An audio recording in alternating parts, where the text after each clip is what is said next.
Ready, 1, 2, 3, start.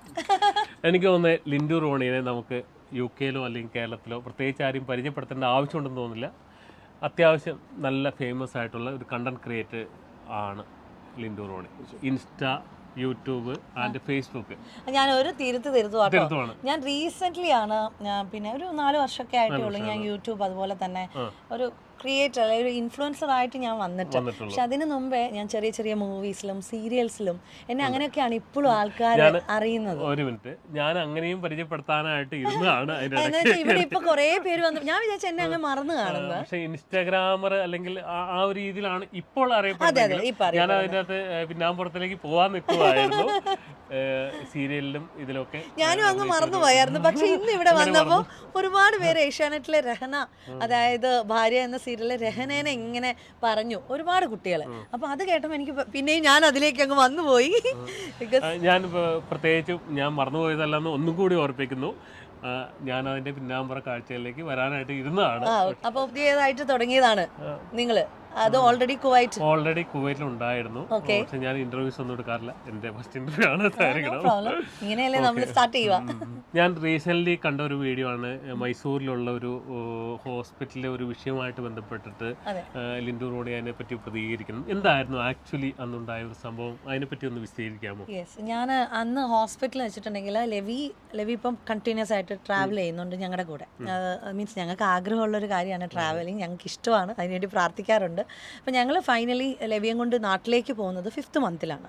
അപ്പോൾ 6th month ആയപ്പോഴത്തേക്ക് levy ഓരോ സ്ഥലങ്ങളിൽ ഇങ്ങനെ ഒന്ന് സെറ്റായി വരുന്നതേ ഉള്ളൂ. പിന്നെ അത് മാത്രമല്ല, പിന്നെ കുഞ്ഞിന് സോളിഡ് സ്റ്റാർട്ട് ചെയ്യാനുള്ളൊരു സമയമായിട്ടുണ്ടായിരുന്നു. അപ്പോൾ നമ്മൾ അതിനു മുമ്പ് ഇങ്ങനെ കുറച്ച് കൊടുന്നു. അപ്പം എന്തുവാണെന്ന് അറിയത്തില്ല, അവന് വൈബ്സ് പറ്റുന്നില്ല. ഞങ്ങൾ വേളാങ്കണ്ണി പള്ളി പോയിട്ടാണ് മുടി ഷേവ് ചെയ്തത്. അപ്പോൾ വൈബ്സ് പറ്റാതെ ഇരുന്നത് കൊണ്ടാണെന്ന് തോന്നുന്നു കുഞ്ഞിൻ്റെ ബോഡി ഞങ്ങൾ ക്ലീൻ ചെയ്യുമ്പോൾ ഞങ്ങൾ എപ്പോഴും വെള്ളം ഒഴിച്ചിട്ടാണ് ക്ലീൻ ചെയ്യുന്നത്. വൈബ്സ് ഉപയോഗിച്ചപ്പോഴത്തേക്ക് കുഞ്ഞിന് ഇങ്ങനെ ഒരു റെഡിഷ് മാർക്ക് പോലെ വരുന്നു. അപ്പം ഞങ്ങൾ ആ സമയത്ത് ഞങ്ങൾ ഹസനിലേക്ക് ട്രാവൽ ചെയ്യുന്നു. ഡാഡിയുടെ സിസ്റ്റർ അവിടെയാണ്. ഞങ്ങൾ മൈസൂർ സെറ്റിൽഡ് ആണ് കേട്ടോ. നിലമ്പൂരാണ് ഞാൻ ജനിച്ചു വളർന്നെങ്കിലും കർണാടക സെറ്റിൽഡ് ആണ് 10-16 കൊല്ലമായിട്ട്. അപ്പം ഞങ്ങൾ മൈസൂറുള്ള ഹോസ്പിറ്റലിൽ ഞങ്ങൾ കൺസൾട്ട് ചെയ്തെന്ന് വെച്ചിട്ടുണ്ടെങ്കിൽ ഡോക്ടറിൻ്റെ അപ്പോയിൻമെൻറ്റ് നമുക്ക് കിട്ടി. നമ്മൾ പേ ചെയ്തു 380 rupees. നമ്മളിങ്ങനെ വെയിറ്റ് ചെയ്യാണ്. 4 മണിയായി, 5 മണിയായി, 5:30 ആയിട്ടും ഞങ്ങളെ വിളിക്കുന്നില്ല. പക്ഷേ അതിനനുസരിച്ച് ലെവിക്കുട്ടൻ്റെ ഇറിറ്റേഷൻ കാണുന്നുണ്ട്. കാരണം സ്കിന്നൊക്കെ ഇങ്ങനെ പൊടിയാൻ തുടങ്ങി കുഞ്ഞിൻ്റെ. അപ്പോൾ ഞാൻ അങ്ങോട്ട് ചെന്നപ്പോഴത്തേക്ക് ഡോക്ടർ ഇങ്ങനെ അകത്തൊരു മീറ്റിംഗ് നടക്കുക. അപ്പോൾ ഞാൻ അകത്തോട്ട് കയറിയില്ല, പുറത്ത് തന്നെ ഞാൻ നിന്നിട്ട് ചോദിച്ചു, സോറി ഡോക്ടർ ഇനി കൺസൾട്ട് ചെയ്യുന്നില്ലേ? ഇല്ല കൺസൾട്ട് ചെയ്യും, ഇനി 2 പേഷ്യൻസും കൂടി ഉണ്ടെന്ന് പറഞ്ഞു. അപ്പോൾ ഞങ്ങളിങ്ങനെ വെയിറ്റ് ചെയ്തു. പിന്നെയും വെയിറ്റ് ചെയ്യുകയാണ്. പിന്നെ ഒരു 1/2 മണിക്കൂർ കഴിഞ്ഞിട്ട് നടക്കുന്നില്ല.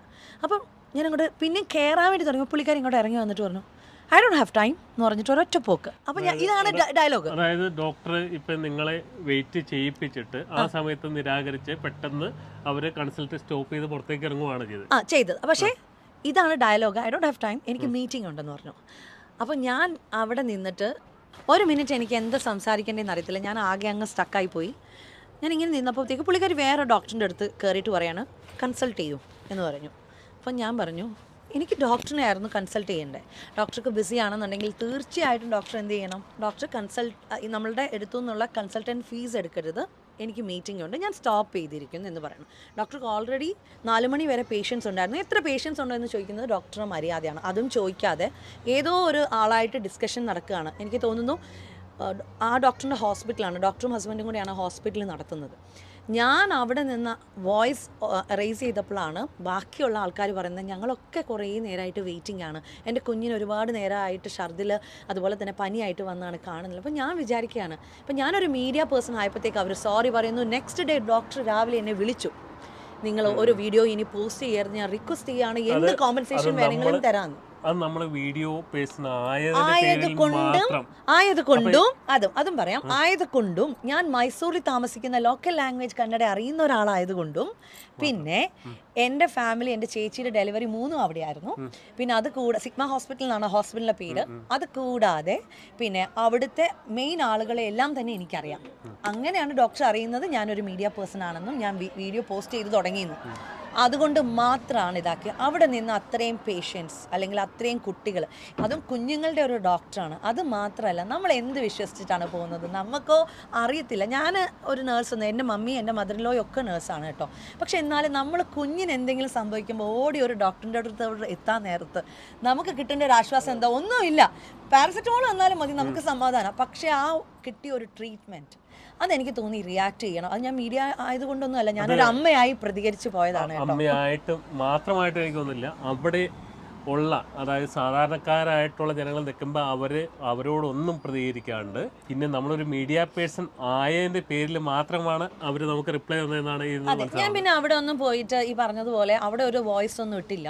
ഞാൻ കുറച്ച് വീഡിയോസ് മാത്രം എടുത്തതേ ഉള്ളൂ. കാരണം ഞാൻ വോയിസ് ഇട്ടിട്ടുണ്ടെങ്കിൽ അവിടെ ഞാൻ കാണിക്കുന്ന ഒരു എന്താ പറയുക, ഒരു റീച്ച് കൂട്ടാനുള്ള ഒരു ഇതാണ്. ഞാൻ എൻ്റെ ഒരു എക്സ്പീരിയൻസ് ആണ് ഞാൻ വീഡിയോയിലൂടെ ഷെയർ ചെയ്തത്. പക്ഷേ പണ്ട് ആ വീഡിയോനെ ആസ്പദമായിട്ട് പല കമന്റുകളും നെഗറ്റീവായിട്ട് വന്നിട്ടുണ്ടായിരുന്നു. അതെ അതെ, പക്ഷേ നെഗറ്റീവ് ഇല്ല, നെഗറ്റീവ് ഭയങ്കര കുറവായിരുന്നു. പക്ഷെ അതിനെപ്പറ്റി അറിയാത്ത ആൾക്കാർ അതിനെപ്പറ്റി പ്രതികരിച്ചായിരുന്നു. പക്ഷെ ഒരു അമ്മ എന്ന് നമ്മൾ നിൽക്കുമ്പോൾ നമുക്ക് നമ്മുടെ കൊച്ചിന്റെ ആ ഒരു സേഫ്റ്റിയും അങ്ങനെയുള്ള കാര്യങ്ങളാണ് നമുക്ക് ചിന്തിക്കാൻ പറ്റും. അമ്മ ആണെങ്കിലും എന്താണെങ്കിലും ഏത് മനസാക്ഷിയുള്ള ആൾക്കാരാണെങ്കിലും കുഞ്ഞുങ്ങളെ കുറിച്ചിട്ട് കുഞ്ഞിന് വയ്യ എന്ന് കണ്ടു കഴിഞ്ഞാൽ, അതായത് ആ കുഞ്ഞിന്റെ സ്കിന്ന് കാണുമ്പോൾ അറിയാം, അല്ലെങ്കിൽ ഒരു കുഞ്ഞിനെയും കൊണ്ട് ഓടി എത്തുന്നത് എന്തിനാ? ഡോക്ടറിൻ്റെ അടുത്തുനിന്ന് ഒരു നല്ല വാക്ക് കേൾക്കാൻ വേണ്ടിയിട്ടാണ്. അത് കിട്ടുന്നില്ല എന്നുണ്ടെങ്കിൽ പിന്നെ ഒന്നുമില്ല. അപ്പം ഡോക്ടർ അങ്ങനെ പ്രതികരിച്ചപ്പോൾ എനിക്ക് തോന്നി ഡോക്ടർ ചിലപ്പോൾ ഡോക്ടറിൻ്റെ ഹോസ്പിറ്റൽ ആയതുകൊണ്ടായിരിക്കും അങ്ങനെ പ്രതികരിച്ചത്. അങ്ങനെ ആരോടും പ്രതികരിക്കരുത്. അപ്പം ഞാനൊരു മീഡിയ പേഴ്സൺ ആണെന്ന് അവർക്ക് അറിയുന്നുണ്ടായിരുന്നില്ല. പക്ഷെ അറിഞ്ഞിരുന്നെങ്കിൽ ചിലപ്പോൾ എനിക്ക് നല്ല ട്രീറ്റ്മെൻറ്റ് കിട്ടുമായിരുന്നു. ഞാൻ അവിടെ ഒരു സീൻ ഉണ്ടാക്കിയാലും എനിക്ക് ട്രീറ്റ്മെൻറ്റ് കിട്ടുമായിരുന്നു. ഞാൻ പിന്നീട് പോയി പുറത്തിറങ്ങി പ്രതികരിച്ചു എൻ്റെ വീഡിയോയിലൂടെ. അങ്ങനെയാണ് ആൾക്കാർ അറിഞ്ഞത്. അത് ആരായാലും ഇനി അങ്ങനെ ചെയ്യരുത്. ഇതിനകത്ത് വരുന്ന ഒരു മീഡിയ പേഴ്സൺ ആണെങ്കിൽ മാത്രം അതിനകത്ത് ഒരു അറ്റൻഷൻ കിട്ടുമായിരുന്നു എന്നും, ഒരു സാധാരണക്കാർക്ക് ഒരു അറ്റൻഷനും കിട്ടൂല, സാധാരണക്കാർക്ക് നല്ലൊരു ചികിത്സ അവിടെ കിട്ടൂല എന്നുള്ളതാണ് നമുക്ക് അതിൻ്റെ അകത്ത് മനസ്സിലാക്കാൻ പറ്റും. കുറച്ച് പേരെ ട്രീറ്റ് ചെയ്യുന്നു, അത് കഴിഞ്ഞിട്ട് അവരുടെ ആ സമയം കഴിയുമ്പോൾ അവർ ഇട്ടേച്ച് പോകുന്നു. അല്ലെങ്കിൽ അവർക്ക് നേരത്തെ പറയാം, ഇപ്പം ഈ കുഞ്ഞിനെ ട്രീറ്റ് ചെയ്യാൻ പറ്റില്ല, ഒരു അസുഖമായിട്ട് ചെല്ലുന്ന ഒരു കുഞ്ഞിനെ ട്രീറ്റ് ചെയ്യാൻ പറ്റില്ലെങ്കിൽ അവർക്കൊരു കുറച്ച് നേരത്തെ പറഞ്ഞു കഴിഞ്ഞാൽ നമുക്ക് വേറെ ഹോസ്പിറ്റലിലേക്ക് ഷിഫ്റ്റ് ചെയ്യാൻ പറ്റുന്ന ഒരു അവസരം ഉണ്ടാകും. ഒരു പോയിന്റ് എന്താ പറയുക, നമ്മളിപ്പോൾ ഞാനൊരു ക്രിയേറ്റർ അല്ലെങ്കിൽ ഞാനൊരു ആക്ട്രസ് അല്ലെങ്കിൽ ഞാനൊരു ഇൻഫ്ലുവൻസറാണ്. നമ്മൾ ചെയ്യുന്ന ഏത് ജോലി ആയിക്കോട്ടെ, ഇവനൊരു ഡോക്ടർ, എന്തിനാണ് നമ്മളത് പഠിക്കുന്നത് അല്ലെങ്കിൽ അങ്ങനെ ഒരു പൊസിഷനിലേക്ക് എത്തുന്നത്? നമുക്കതിനോടുള്ള പാഷൻ അല്ലെങ്കിൽ ഇഷ്ടം ഉണ്ടായിട്ടാണ്. അപ്പം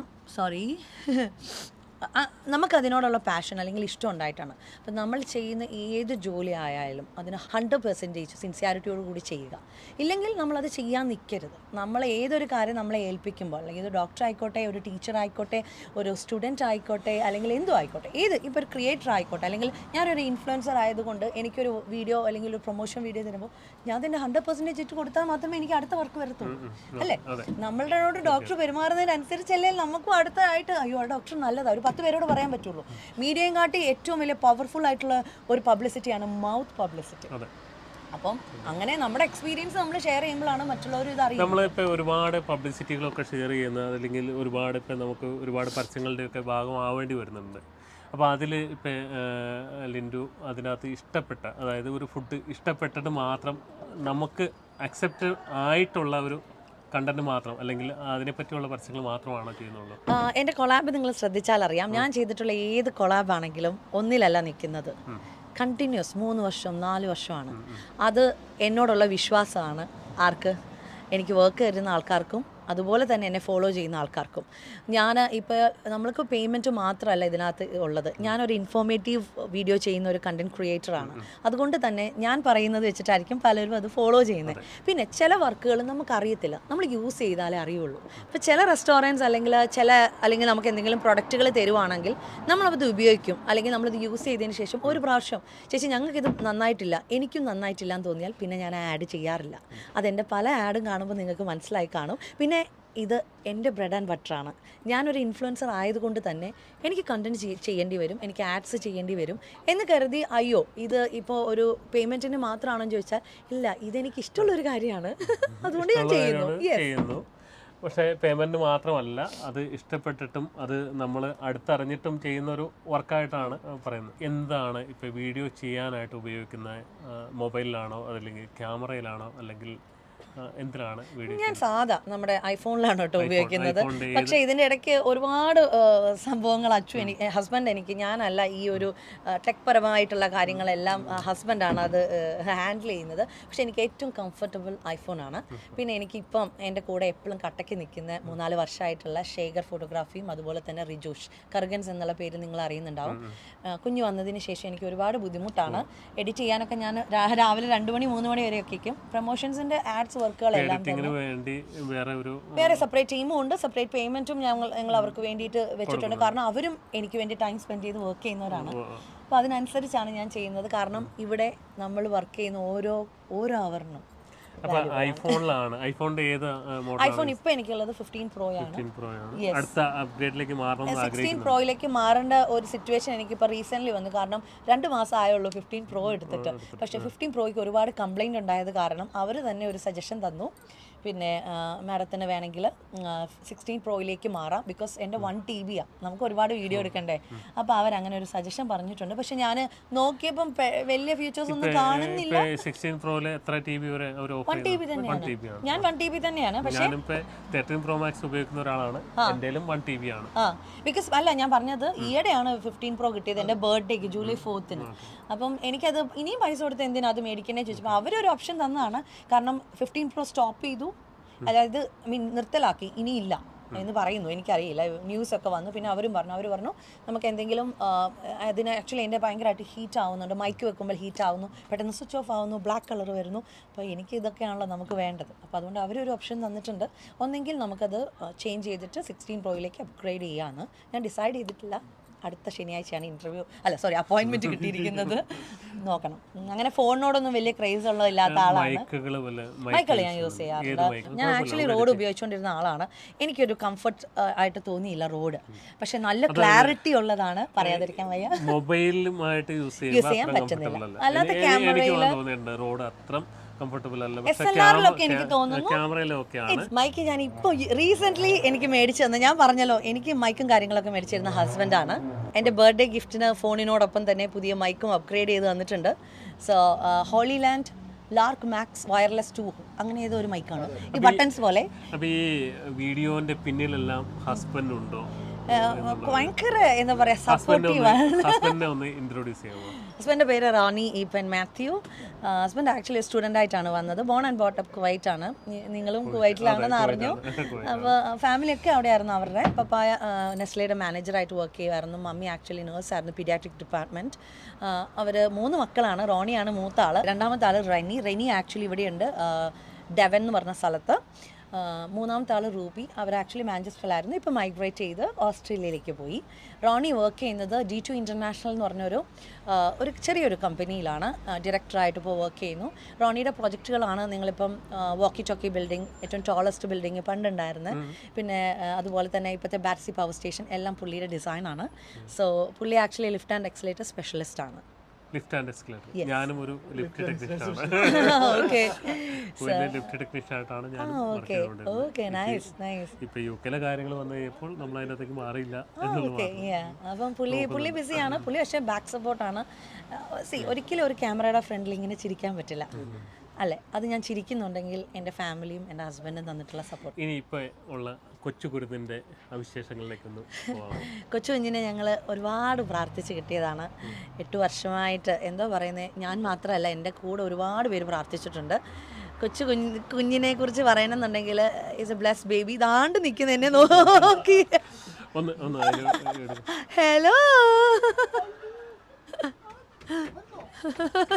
ജനിച്ച അന്ന് തൊട്ടിട്ട് എന്നെ കട്ട സപ്പോർട്ട് ചെയ്തുകൊണ്ടിരിക്കുകയാണ് ലവിക്കുട്ടനും. സോ ലവിക്കുട്ടൻ്റെ കൂടെയുള്ള ജേർണി ഞാൻ ശരിക്കും എൻജോയ് ചെയ്യുന്നുണ്ട്. പ്രാർത്ഥിച്ച് കിട്ടിയതുകൊണ്ട് തന്നെ ശരിക്കും ഞങ്ങൾ ആ ഒരു ഇത് എൻജോയ് ചെയ്യുകയാണ്. അവൻ്റെ ഓരോ സ്റ്റെപ്സും അവൻ്റെ ഓരോ മൈൽ സ്റ്റോൺസും ഞങ്ങളുടെ ഓരോ യാത്രകളും എന്നോട് ഒരുപാട് പേര് ചോദിക്കാറുണ്ട്, ഈ കൊച്ചിനെ വെച്ചിട്ട് എന്ത് ഓർമ്മകളാണ് ഉണ്ടാകുന്നതെന്ന്. നമ്മളിപ്പോൾ കൊച്ചിനെ ഫസ്റ്റ് ബർത്ത്ഡേ സെലിബ്രേറ്റ് ചെയ്യുന്നുണ്ട്. അത് കുഞ്ഞിന് ഓർമ്മയുണ്ടായിട്ടാണോ?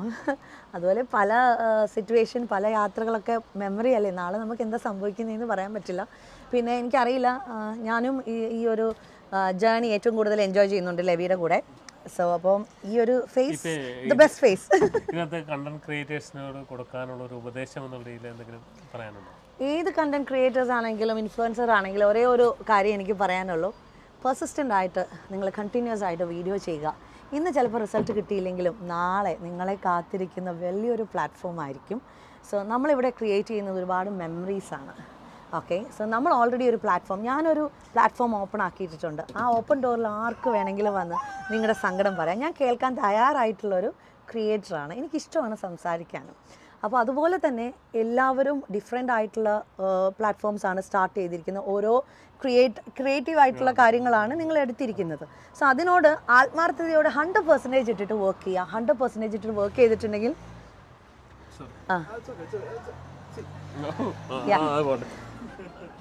അവന് പിന്നെ ഇനി താഴും. യെസ്, 100% ഡെഡിക്കേറ്റഡ് ആയിട്ട് വീഡിയോ ചെയ്താൽ തീർച്ചയായിട്ടും ഇന്നല്ലെങ്കിൽ നാളെ അതിൻ്റെ റിസൾട്ട് കാണും. ഇട്ടിട്ട് പോകാതിരിക്കുക, മടുക്കാതിരിക്കുക, ചെയ്യുന്ന കാര്യങ്ങൾ ഇഷ്ടത്തോടു കൂടി ചെയ്യുക. അപ്പോൾ thank you and once again thank you so much and all the best for your new channels. God bless you. Thank you. Bye bye.